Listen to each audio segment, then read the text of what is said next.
Muita calma nessa hora, muita hora nessa calma. Eu sou o Felipe Barbosa, esse escritor apaixonado por fantasia, apaixonado por horror e terror, que tá sempre falando de personagens fantásticos e que hoje vai falar de um casal muito especial. E se eu vou falar de um casal muito especial, né, que a ideia é melhor do que trazer um casal muito fofo e muito especial para falar de outros. Então, com vocês aqui hoje, o casal do momento, Felipe Barbosa e Mari Ribeiro. Você curtiu essa apresentação? Nossa, você tá se achando, né? O casal do momento. Pra quem não me conhece, eu sou a Mari. Dizem que sou noiva do Felipe, é verdade? A gente não usa mais aliança por causa do coronavírus, né? Então, gente, se vocês usam anéis, fica a dica, tá? Pra poder sempre higienizar as mãos.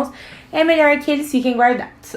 Eu sou amante de terror e horror, assim como o Felipe, vocês já bem sabem. E hoje a gente vai falar do casal Warren, o casal de Invocação do Mal, que é o nosso filme romântico. E a gente vai inaugurar hoje o nosso projeto Veda C. Bom, você já deve ter ouvido falar de VEDA, né? Videos Everyday in April. Bom, no nosso caso aqui, Veda C significa vídeos especiais de arrecadação para o casamento. A gente vai casar, a gente precisa de dinheiro para isso. E como você pode ajudar a gente? Assistindo os vídeos e compartilhando o canal com seus amigos. Compartilhe o canal com muitas pessoas ao longo desses próximos 40 dias, porque a gente vai lançar vídeo todo dia. E se mais pessoas assistem ao canal e se inscrevem no canal, o canal vai render mais um pouquinho pra gente e pode ajudar a gente a realizar o nosso sonho de se casar ainda esse ano, se o coronavírus permitir. E agora chega de enrolação e vamos falar do casal Warren.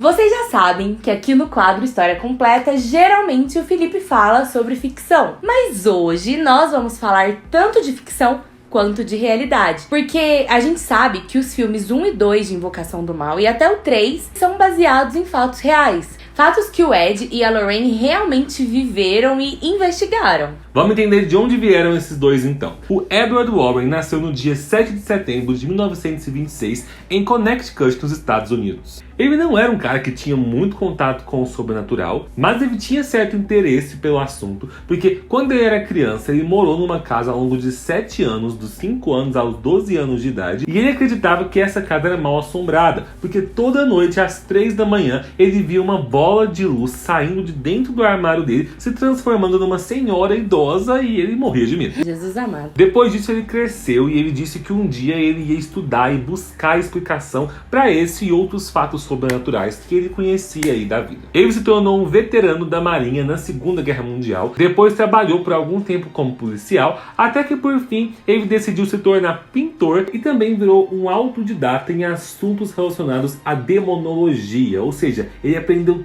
tudo sozinho e dedicou a sua vida para estudar assuntos relacionados a demônios, fantasmas e assombrações. Já a Lorraine, ela se chamava Lorraine Rita e nasceu no dia 31 de janeiro de 1927. E desde pequena ela sempre demonstrou dom para lidar com esses fenômenos paranormais. Isso se intensificou a partir dos 12 anos de idade dela, quando ela via luz em volta das pessoas. E como naquela época ela estudava num colégio católico super rígido, né, e rigoroso, isso começou a render alguns problemas para Lorraine. Uma vez ela falou para uma freira que a luz que emanava dela era muito mais forte que a da Madre Superiora. Por causa disso, gente, ela ficou de castigo 3 dias, sem poder falar e nem brincar. E por isso, a Lorraine se fechou e resolveu que ela não ia falar mais desse dom pra ninguém. Até porque nem ela sabia direito o que isso significava, né? No segundo filme de Invocação do Mal, tem uma cena que eu acho muito interessante, Sim. que ela fala bem sobre isso. Que ela tá sentada no balanço junto com a Janet. E ela conta pra ela que quando ela começou a ter esses dons, ela se fechou, porque ela tinha medo que as pessoas não acreditassem nela. E ela só resolveu se abrir muitos anos depois, quando ela conheceu uma pessoa que realmente acreditava. Aí a Janet pergunta pra ela, e o que você fez? Aí ela fala, eu me casei com ele. Ai, é muito fofo! Desculpa, gente, meu ataque de fofura. Quando é que você vai pensar que um casal fica assistindo Invocação do Mal e pensando, que fofura esse filme, que fofura essa história de amor. Mas se não fosse o amor dos dois, eles não é uma grande resolveriam. história de amor. Isso na história real realmente aconteceu. Quando ela tinha 16 anos, ela conheceu o Ed. E pouco tempo depois, eles começaram um namoro. E é muito interessante, porque ela tinha esse dom E ele tinha muita vontade de estudar sobre isso. Assim como também é mostrado nos filmes, o Ed ele tinha então esse hobby de pintar quadros. Ele levou esse hobby algum tempo como profissão, mas não como profissão, como carreira mesmo, e sim como um bico, para ganhar um dinheiro de vez em quando. Porque na verdade, o que interessava ele era pintar casas mal assombradas, mas não qualquer casa. Quando ele e a Lorraine já eram casados, eles criaram um hábito juntos de viajar pelo país encontrando casas assombradas, e aí sempre que ele encontrava uma casa assombrada e a Lorraine via fantasmas naquela casa, ele pintava a casa e pintava os fantasmas de acordo com o que a Lorraine falava pra ele. Aí ele ia e vendia esses quadros pros donos da casa. Tipo assim, eu não sei por que os donos compravam, né? Não, deixa eu botar aqui na parede o espírito que mora com a gente. Imagina, amor, vamos tirar férias? Vamos, para onde vamos? Procurar casas mal assombradas. Ok. Nossa cara, né? No início eram apenas viagens para procurar essas casas, mas com o tempo isso começou a ficar mais sério. Em 1952, eles fundaram a Sociedade da Nova Inglaterra para Pesquisa Psíquica, que era uma espécie de grupo de caça-fantasmas. Depois que eles fundaram essa sociedade, eles escreveram vários livros sobre atividades paranormais. E no mesmo ano, eles criaram na própria casa deles um museu para guardar os objetos assombrados dos lugares que eles investigavam. Eles tiveram essa decisão de guardar todos esses itens juntos porque, segundo eles, era muito mais seguro que todos eles estivessem no mesmo lugar, até porque o local era abençoado pelos membros da igreja. Mas então vamos falar do que mais nos interessa. Os casos investigados pelo casal Warren. Sim. Foram mais de 10 mil casos ao longo da carreira deles. Pelo menos isso é o que eles dizem, né? É muita coisa. Mas é importante lembrar que os casos não eram casos que duravam semanas, e como a gente vê acontecendo nos filmes. Muitos desses casos eram casos que eles iam uma vez lá na casa da pessoa, numa tarde, em 15 minutinhos, exorcizava, lhe dava uma bênção e acabou. Um dos primeiros casos que ganhou atenção aí da mídia foi um caso de 1968 que todos vocês aí conhecem, o da boneca Annabelle. De acordo com os Warren, assim como mostrado nos filmes, uma estudante de enfermagem naquele ano ganhou a boneca de presente da mãe dela e levou a boneca como decoração ali pro apartamento que ela dividia com uma colega de faculdade. É claro que a boneca não tinha aquela aparência macabra dos filmes, porque ela era uma boneca de pano simples da coleção Ragged Ann, que é uma personagem aí bem popular. Mas mesmo sendo uma boneca de pano, com aparência inofensiva, as enfermeiras perceberam um comportamento estranho na boneca e resolveram chamar um amigo médium que elas conheciam, né, pra ver o que estava acontecendo então com essa bendita dessa boneca. O médium, então, ele conversou com essa boneca e a boneca disse pra ele que ela era habitada por um espírito de uma menininha morta que se chamava Annabelle. E as enfermeiras ficaram com dó da menina e resolveram que elas iriam cuidar da boneca. Mas com o tempo, a boneca passou a apresentar um comportamento mais estranho ainda. Ela aparecia nos lugares da casa, tipo, ela tava no quarto, de repente ela tava na sala. Ninguém sabia como ela chegava lá. E ainda deixava recados escritos com giz. Depois de todas essas coisas estranhas, elas resolveram procurar o casal Warren. E aí eles decidiram que o melhor seria levar a boneca pro Museu de Coisas Demoníacas, que lá seria o lugar mais seguro para que a Annabelle ficasse. Uma coisa que é muito interessante no filme Annabelle 3 é que, por mais que o filme tenha muita liberdade criativa, né, ele mostra ali como foi difícil pro Ed e pra Lorraine levar a Annabelle dentro do carro no caminho até em casa, e como foi complicado manter ela ali dentro da casa, no museu, de forma segura nos primeiros dias. Então, assim, por mais que o filme invente muita coisa, isso realmente foi difícil pros dois na vida real. O Ed e a Lorraine diziam que na noite em que eles levaram a Annabelle pra casa, no caminho pela estrada que eles tinham que fazer, era muito difícil controlar a direção do carro, porque eles sentiam que o demônio estava tentando fazer o carro deslizar, tanto que foi preciso que eles parassem o carro no meio da estrada, descessem e benzessem a boneca, fazendo uma oração ali com água benta e tudo mais, para depois conseguir finalizar o restante do caminho. E chegando lá, foram necessários vários dias para conseguir fazer a boneca ficar presa dentro do museu, porque eles deixavam a boneca lá, mas assim que eles saíam, a boneca mudava de lugar, aparecia em outros locais da casa. Então foi necessário que eles encomendassem um armário de vidro especial, benzido pelos padres da igreja, e a partir daí, toda semana tinha que ir um padre lá no museu para benzer o armário que prendia a Annabelle. Depois disso, então, em 1971, aconteceu o caso que deu origem à Invocação do Mal 1.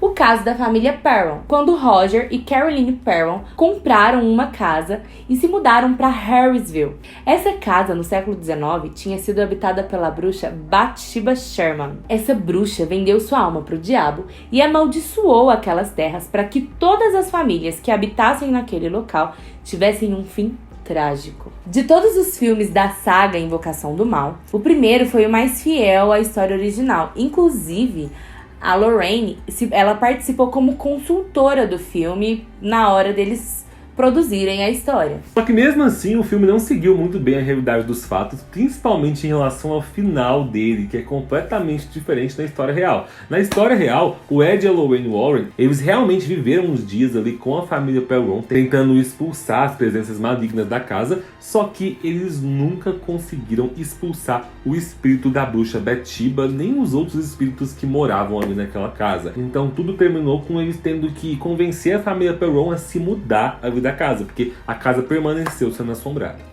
Mas enfim, os Warren iam ficar realmente conhecidos pela mídia em 1976, quando eles se envolveram no famoso caso Horror em Amityville, onde a família, formada ali pelo casal George e Kate Lutz, afirmava que a casa deles era assombrada por uma presença violenta. Tem muita coisa para se falar desse caso, eu acho que pode até render um vídeo à parte depois, mas resumidamente o que aconteceu foi o seguinte: essa casa ela tinha sido palco do assassinato da família DeFeo, onde um filho matou o pai e os irmãos, alegando que foram vozes malignas da casa que forçaram ele a matar todo mundo. Depois de muito tempo, então, aquele casal Lutz mudou para essa casa, mas morou lá por alguns dias e cascou fora, falando que as tais vozes malignas realmente estavam ali. Depois disso, quando Ed e a Lorraine foram chamados para investigar esse caso, eles montaram uma equipe de jornalistas, parapsicólogos e pesquisadores, assim como mostra lá no início do Invocação do Mal 2. Eles foram os investigadores que mais afirmaram que aquela casa realmente tinha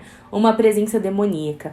E com isso, a própria Lorraine, ela foi muito atormentada por essa presença e diz que ela sentiu na pele todas as sensações da família DeFeo na noite do assassinato, como se ela realmente estivesse vivendo aquele momento. E tem uma coisa muito sinistra ainda, que eles foram responsáveis por tirar uma foto que ficou super famosa, onde nessa foto supostamente apareceu um dos espíritos das crianças que morreram ali na casa. É uma foto bem macabra, eu vou colocar aqui na edição, cabe a você acreditar se ela é real ou não. Depois disso, no final dos anos 70, os Warren apareceram, sem ser convidados, para conferir de perto o caso do poltergeist de Enfield, na Inglaterra, que inspirou boa parte da trama do Invocação do Mal 2. Tudo começou quando a senhora Peg chamou a polícia, depois de 2 dos seus 4 filhos dizerem que as mobílias da casa estavam se movimentando e que eles escutavam batidas nas portas e nas paredes. Um policial que foi visitar a casa viu uma cadeira se movendo. A senhora Peg e depois até os vizinhos viam coisas esquisitas acontecendo na casa. Brinquedos jogados, crianças levitando, vozes de demônio, e todo mundo começou a chamar as autoridades. Uma coisa que o filme Invocação do Mal 2 retrata muito bem é o fato de como a maioria das pessoas acreditou que esse caso era uma mentira e de que as meninas, filhas da Peg, estariam na verdade fingindo tudo aquilo ali. Dentre os poucos investigadores que acreditavam que aquilo ali era mesmo uma história real, estavam Ed e Lorraine Warren. Só que, na verdade, eles ficaram pouquíssimo tempo na casa. Eles visitaram a família mesmo num dia só. Só que ainda assim, anos mais tarde, depois que a menina Janet já estava bem mais velha, ela deu uma entrevista onde ela contou que ter o apoio dos dois foi muito importante. Porque, de acordo com ela, quase tudo ali na casa realmente foi real. Só que quando alguns repórteres começaram a aparecer e diante das câmeras nada acontecia, as meninas começaram a ficar com medo, de pagar de mentirosas, então alguma coisinha ou outra elas realmente fingiam. De acordo com a Janet, 2% dos fatos que aconteceram ali na casa realmente foram fingidos por ela e pela irmã, mas os outros 98% eram a mais pura verdade, e ela diz que os únicos que acreditaram 100% nas duas foram Ed e Lorraine Warren. Então assim, o filme Invocação do Mal 2 inventa bastante coisa ali na história, porque o Ed e a Lorraine ficaram um dia só ali na casa da família e ajudaram ajudaram só um pouquinho e não enfrentaram nenhum demônio disfarçado de freira como enfrentam o Valak no filme. Muita gente, então, critica o filme porque pintam os Warren como heróis de um caso que eles praticamente nem participaram. Foram ali um dia, conversaram e pronto. Se o caso era falso ou não, a gente nunca vai saber. Mas a questão é que depois de tudo isso, os Warren voltaram a chamar a atenção num caso que inspirou o novo Invocação do Mal, o Invocação do Mal 3. Em 1981, uma jovem de 19 anos assistiu aterrorizada seu noivo Arne Johnson se aproximar do proprietário do imóvel que ela morava, Alan Bono, e esfaquear ele por diversas vezes, causando uma morte brutal. Só que, meses antes desse ataque brutal, o irmão dela, o David, ele tinha experimentado inexplicavelmente ataques de raiva e um comportamento muito estranho. A família, não entendendo direito, acreditou que fosse algo maligno e resolveu chamar o casal Warren para poder ajudar de alguma forma. O casal afirmou que 43 demônios viviam no David. E aí, com isso, o Ed e a Lorraine começaram a visitar o David regularmente. E nessas visitas, eles realizaram 3 pequenos exorcismos para tentar livrar o menino dessa situação. Acontece que durante o exorcismo final, o tal Arne Johnson, o noivo da irmã do David, ele provocou os demônios para saírem do menino e irem pro corpo dele. Ele tentou se sacrificar pelo garotinho. A menina noiva dele e o casal Warren começaram a alegar que o Arne Johnson tinha sido possuído pelos mesmos 43 demônios. E o casal Warren na época avisou para a polícia que alguma tragédia ia acontecer. Então a polícia estava avisada, mas é claro que eles não deram muita bola. E foi aí que meses mais tarde aconteceu aquele assassinato do Alan Bono, o proprietário do imóvel lá. Durante o julgamento no tribunal, então, o Arne Johnson afirmou que ele estava possuído por demônios quando ele matou o cara, e esse caso ganhou muita atenção da mídia porque foi o primeiro caso da história onde um réu tentou se justificar usando como argumento ali possessão demoníaca. Esse caso, inclusive, ganhou um apelido na justiça norte-americana, que é Devil Made Me Do It, o Diabo Me Obrigou a Fazer, que se tornou o título aí do filme Invocação do Mal 3, que no Brasil foi traduzido como A Ordem do Demônio.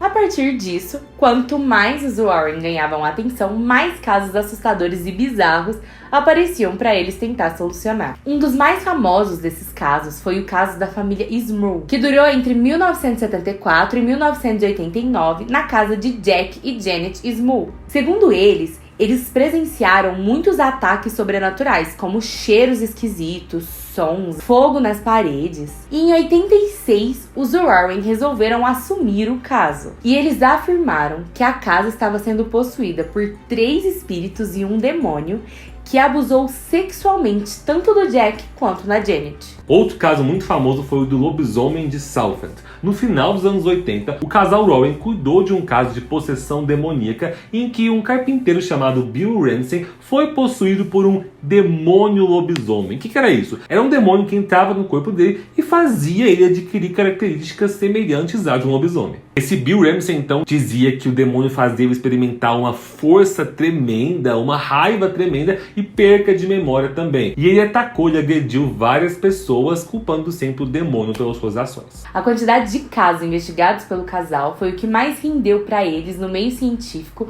a fama de charlatões. Porque a verdade é que depois de tudo isso, eles começaram a ganhar muito dinheiro com esses casos. Então muita gente acredita que, apesar dos primeiros casos terem sido reais, os últimos, a partir do momento em que a fama foi chegando, esses casos passaram a ser mais invenção para conseguir ganhar dinheiro. Mas existem pessoas que realmente acreditam no casal e dizem que eles eram um casal sério, que eles realmente queriam investigar e ajudar as pessoas. Até porque eles não cobravam para fazer essas investigações. O dinheiro veio com o jornalismo e tudo mais, mas eles não cobravam das famílias para ir até lá tentar ajudar. Bom, quer você acredite nos Warren ou não, a questão é que eles dedicaram a sua vida por essa causa, até que o Ed Warren teve uma morte tranquila ao lado da esposa em casa, aos 79 anos, no ano de 2006. A Lorraine morreu muito depois, em 2019, aos 92 anos. Como mostrado nos filmes, eles tiveram uma filha, a Judy, que hoje em dia já é uma senhora de mais de 70 anos.